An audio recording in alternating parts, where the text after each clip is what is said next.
വിശ്വാസികൾക്ക് ഇനി കൈകളിൽ തിരുവോസ്തി നൽകേണ്ടെന്ന് ആലപ്പുഴ രൂപതയുടെ സർക്കുലർ. കഴിഞ്ഞ ദിവസം ആലപ്പുഴ രൂപതയുടെ കീഴിലുള്ള വെള്ളാപ്പള്ളി സെന്റ് ഫ്രാൻസിസ് അസീസി പള്ളിയിൽ നിന്ന് തിരുവോസ്തി മോഷണം പോയതിനെ തുടർന്നാണ് തീരുമാനം. തിരുവോസ്തികൾ മോഷണം പോയ സംഭവത്തിൽ പോലീസ് അന്വേഷണം എങ്ങുമെത്തിയില്ല. അതേസമയം കേരളത്തിൽ നിന്ന് അന്യസംസ്ഥാനത്തേക്ക് പഠനത്തിന് പോയ പല പെൺകുട്ടികളും ഇത്തരത്തിൽ സംഘങ്ങളുടെ വലയിൽപ്പെട്ടതായി സൂചന ലഭിച്ചു. പലവിധ പ്രലോഭനങ്ങളും നൽകിയാണ് പെൺകുട്ടികളെ ഇവർ ആകർഷിക്കുന്നത്. ഒരിക്കൽ പെട്ടുപോയാൽ പിന്നീട് ഒരിക്കലും മോചനമില്ല എന്നും അനുഭവസ്ഥർ സാക്ഷ്യപ്പെടുത്തുന്നു. ബാംഗ്ലൂരിലും ചെന്നൈയിലും കോയമ്പത്തൂരിലുമൊക്കെ മക്കളെ, അതായത് പെൺകുട്ടികളെ അയച്ചു പഠിപ്പിക്കുന്ന രക്ഷിതാക്കൾ ശ്രദ്ധിക്കുക.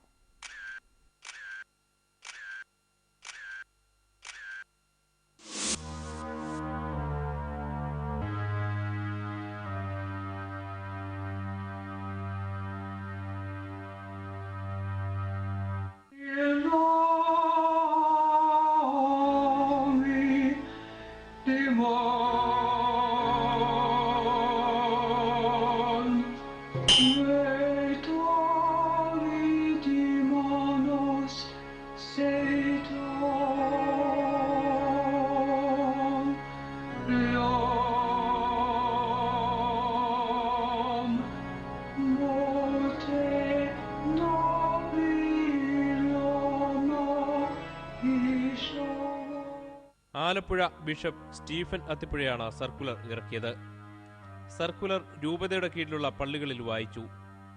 ആഭിചാരക്രിയകൾ നടത്തുന്ന സംഘങ്ങളുടെ കൈകളിലെത്താൻ സാധ്യതയുണ്ടെന്ന സംശയത്തെ തുടർന്നാണ് തിരുവോസ്തി വിശ്വാസികളുടെ കൈകളിൽ നൽകേണ്ടെന്ന് തീരുമാനിച്ചത്. സാത്താൻ സേവക്കാർ സംസ്ഥാനത്ത് പെരുകിവരുന്നതായാണ് സൂചനകൾ. ദൈവികമായി കരുതുന്ന വസ്തുക്കളെ അപമാനിച്ചാൽ ദൈവവിശ്വാസികൾ തങ്ങളുടെ വഴിയെ വരുമെന്നാണ് സാത്താൻ സേവക്കാരുടെ വിശ്വാസം. Alappuzha Vellappally saint Francis Assisi പള്ളിയുടെ അൾത്താരയിൽ സൂക്ഷിച്ചിരുന്ന 300ഓളം തിരുവോസ്തികൾ മോഷണം പോയിരുന്നു. കുറച്ച് തിരുവോസ്തികൾ സമീപത്ത് ഉപേക്ഷിക്കപ്പെട്ട നിലയിലും കണ്ടെത്തി. സാത്താൻ സേവക്കാരാണെന്ന സംശയത്തെ തുടർന്ന് സമീപം സാത്താൻ സേവക്കാർ സംഗമിക്കുന്ന ഹാളിൽ പോലീസ് പരിശോധന നടത്തിയിരുന്നു. ഇവിടെ നിന്ന് സാത്താൻ സേവക്കാർ ഉപയോഗിക്കുന്ന പീഠങ്ങളും അംഗത്വ രജിസ്റ്ററും കണ്ടെത്തി. നിലത്ത് കറുപ്പും വെളുപ്പും നിറഞ്ഞ ചതുരക്കള്ളികളും കണ്ടെത്തി.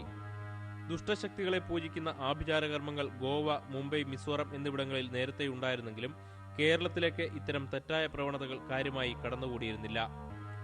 കൂട്ടം ചേർന്ന് ലഹരിമരുന്ന് ഉപയോഗിക്കുന്നവർക്കിടയിലാണ് ബ്ലാക്ക് മാസ് എന്നറിയപ്പെടുന്ന ആഭിചാര പൂജ ആദ്യം പ്രചരിച്ചത്. ലഹരിയിൽ സമനില തെറ്റിയ അവസ്ഥയിലാണ് പലരും ഇത്തരം ദുരാചാരങ്ങളിൽ പങ്കാളികളാവുക. കൊച്ചിയിലും പരിസരങ്ങളിലും ആഭിചാര പൂജകൾ നടത്തുന്ന 10ലധികം കേന്ദ്രങ്ങളുണ്ടെന്നാണ് വിവരം. തുളസി പോലെയുള്ള വിശുദ്ധ ചെടികൾ പിഴുതുമാറ്റി കറുത്ത മുളകുണ്ടാകുന്ന ചെടി നടും. ലഹരിമരുന്നു സേവിച്ച ശേഷം നടക്കുന്ന നഗ്നനൃത്തം, കറുത്ത നിറമുള്ള പാത്രത്തിൽ ശേഖരിച്ച അശുദ്ധ രക്തം, ത്രികോണാകൃതിയിൽ മുറിച്ച അപ്പം, തലയോട്ടിയിൽ ശേഖരിച്ച മൂത്രം എന്നിവയാണ് ബ്ലാക്ക് മാസിലെ പൂജാദ്രവ്യങ്ങൾ. വിവിധ മതവിഭാഗങ്ങളുടെ പ്രാർത്ഥനകൾ തലതിരിച്ചു ചൊല്ലിയാണ് പൂജകൾ നടത്തുക.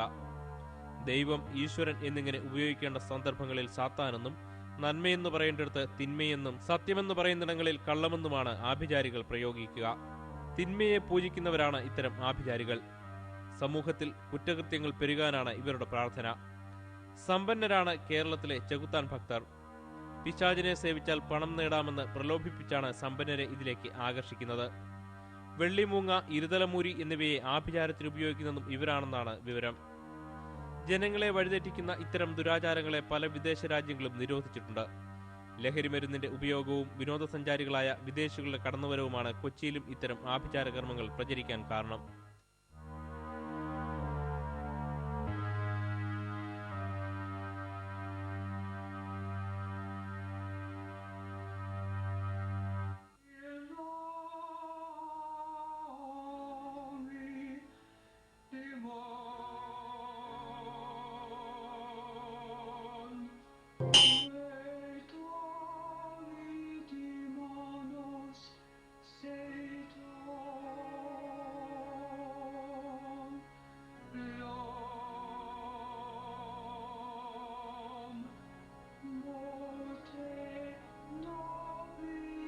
News desk Manorama.